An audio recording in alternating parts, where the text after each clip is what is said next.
नमस्कार. आज आमचा हम्पीतला दुसरा दिवस. आम्ही केली कोरॅकल राईड. पाहिला 50 रुपयाच्या नोटेवरील गरुड रथ, लोटस महाल, म्युझिकल पिलर्स आणि भरपूर काही. दिवसाची सुरुवात नाश्त्याने झाली. शिरीषा हॉटेल हे खरंच एक एक म्हणतात ना हिडन जेम आहे.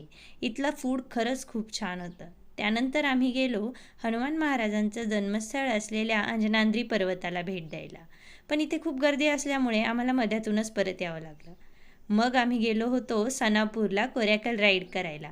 हा खरंच खूप एक युनिक आणि खूप बेस्ट एक्सपिरियन्स होता. तुंगभद्रा नदीत ही कोरॅकल राईड होते आणि तिथून आम्ही गेलो होतो हे मँग्रोव्ज फॉरेस्ट बघायला. खूप छान नजारा, सुंदर, शांत. इथे आल्याचं खरंच खूप समाधान वाटत होतं. तर ही कोरॅकल राईड केल्यानंतर आम्हाला खूप भूक लागली होती आणि मग लंचला गेलो मँगो ट्री रेस्टॉरंटला. तर हम्पीत आल्यावर हे रेस्टॉरंट मी नक्की रेकमेंड करेल इथल्या ॲम्बियन्ससाठी. त्यानंतर आम्ही गेलो युनेस्को वर्ल्ड हेरिटेज साईट असलेल्या विजय विठ्ठल टेम्पलला भेट देण्यासाठी. हे आपल्या विठ्ठल देवांसाठी बांधलेलं मंदिर, पण देव इथं न राहता पंढरपूरला राहायला आले.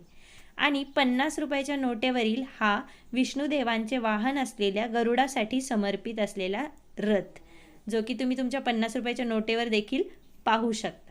तर या मंदिराचं सगळ्यात विशेष आकर्षण म्हणजे हा रंगमंडप आणि त्यातील हे सारेगम पिलर्स. तर आता जेव्हा तुम्ही याच्यावर टॅप कराल ह्या खांबांवर, तर तुम्हाला खूप छान सुंदर ध्वनी ऐकायला येतात. पण आता ह्याच्यावर हे टॅप करणं किंवा ह्या खांबांना हात लावणं पॉसिबल नाही आहे, ते रेस्ट्रिक्ट केलेलं आहे. पण हे QR कोड जे ठेवलेले आहे ते जर तुम्ही स्कॅन केले तर ह्या खांबांमधून कसा आवाज ऐकायला येतो हे तुम्ही ऐकू शकता. तर हे मी सुद्धा QR कोड स्कॅन केले होते आणि याचा आवाज कसा येत होता हे ऐकून पाहिलं. खूप छान एक्सपिरियन्स होता. अजून एक वैशिष्ट्य असं तर मंदिराला प्रदक्षिणा करण्यासाठीचा जो मार्ग आहे तो अंडरग्राऊंड आहे. तळमजला जसं आपण म्हणतो ना, तर असा एक अंधारात अंडरग्राऊंड मार्ग आहे. इतकं सुंदर आर्किटेक्चर त्यावेळेचं मंदिरांचं होतं.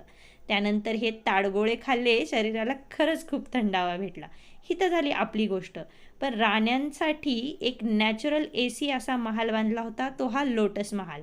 या महालाचं वैशिष्ट्य म्हणजे याच्या खांबांमधून हिडन पाईप्स होते, ज्यातून पाणी व्हायचं की जेणेकरून वातावरण आपोआप थंड व्हायचं. एलिफंट स्टेबल देखील आम्ही पाहिलं. असंच हम्पीतील अनेक सुंदर सुंदर साईट्सला भेट दिली आणि हम्पी खरंच एक out of the world experience आहे, जो की प्रत्येकाने घ्यायला हवा. व्लॉग आवडला असेल तर नक्की चॅनलला सबस्क्राईब करा. थँक्यू.